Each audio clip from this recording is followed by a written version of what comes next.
Utah Republican Lieutenant Governor Spencer Cox and Democratic first-time political candidate Chris Peterson are running for Utah governor. But the campaign has looked nothing like the race for president. We're proud to say joining us now are both Spencer Cox and Chris Peterson. Gentlemen, welcome to the show. We are so excited to talk to you because you released a joint ad where you discussed what you actually do agree on, an idea that seems crazy in our current political climate. Lieutenant Governor, let me start with you. You said we can disagree without hating each other. Like I mentioned, it's been a contentious year, divisive. How important is it to have this conversation about standing united?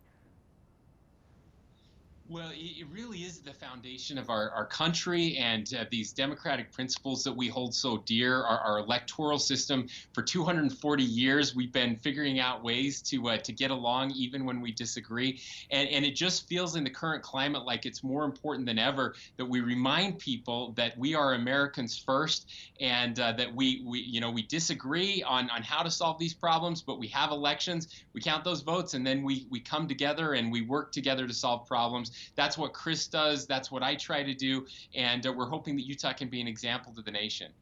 Civility is something we can all use right now. Chris, I don't have to tell you, our country is so divided right now. You two coming together for a common cause.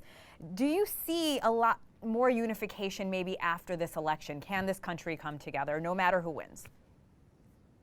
Well, I certainly hope so, and that's why Spencer and I have come together, because we want to serve as role models. When we got together, we agreed on two core points we wanted to make. First, that civility is an important value, and second, that we have to count up all the votes and respect the outcome of the election, irrespective of which side wins, and then move forward together as one country. And I think that America can do that. I hope that we will. Let's all work together and recognize that differences are okay. But let's not make it so personal next time around. Let's just try to stay focused on making the world a better place. Spencer, there have been so many views and headlines coming out of this political ad. I have to tell you, here at Cheddar, once I heard about it, I couldn't wait for this interview. What does this reaction coming from your constituents and really people across the country mean to you?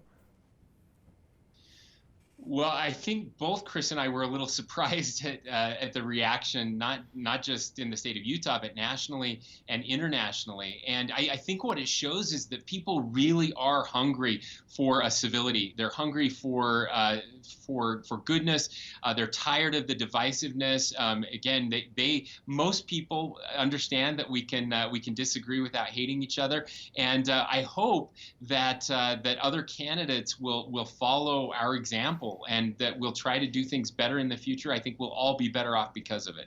Chris, do you think our nation has lost sight of democracy? Well, I worry that we are, and I worry that we're losing sight of the fact that we're all one nation and not separate political tribes. And it's not that Spencer and I, Lieutenant Governor Cox and I, agree about everything. We don't. We have sharp policy disagreements, and we've been debating those throughout the campaign, and we've both been fighting hard. But at the end of the day, we have to come together as one country. We're united together as the United States of America. It's in the name of the country. So everybody needs to try to make sure that we remember civility, and that we remember that it's important to honor each other's votes and live with the consequences of our respective decisions. Gentlemen, I have to say we're watching the commercial and I get excited every time I see it. I love both of you standing together and talking about what you agree on. Spencer, my next question is for you. You are agreeing to honor the results of the election. Do you think President Trump will abide by the results of this presidential election? Well, I certainly hope so. And we've been pretty vocal about this, that regardless of who wins, and our message, again, isn't just for candidates. It is for candidates. It is for the president, President Trump, Vice President Biden. We hope they both got to see it. But most importantly, I think it's for Americans. It's for everyday people. Unfortunately, our politicians and those that govern us are a reflection of who we are. And if we really want them to be different, then we have to be different. And that means, being more civil on Facebook, on Twitter, not just surrounding ourselves with voices that are just like ours, not degrading and demeaning the other side, but really trying to listen to learn and listen to understand and to get progress proximate with those that are different than us. And if we're willing to do that, I think our politicians will follow. But it really is incumbent on every one of us to try and make a difference. Chris, no matter who wins the gubernatorial race, how will you guys work together? Will you be on the same administration? Will you be in the same room? What are you guys thinking moving forward? Chris, this question's for you. Well, when I'm governor, I'll be happy to take Spencer's call. No, he's leading in the polls. I think that I've been closing on him, and if he calls me after the election, I'm planning to go back to being a law professor. That's a job I love and I care about. But if he calls, I'm certainly going to be happy to listen and consider possibilities for working together. But I also, again, we have differences and policy disagreements, and whether or not I'm the right guy to implement his vision is an open question, and vice versa. But the key is that I will be supportive of him as my governor, and I expect that he will be too if I manage to pull off the upset. And that's the same perspective I have on the national election too. I will be focused on trying to do everything that I can to be a good American.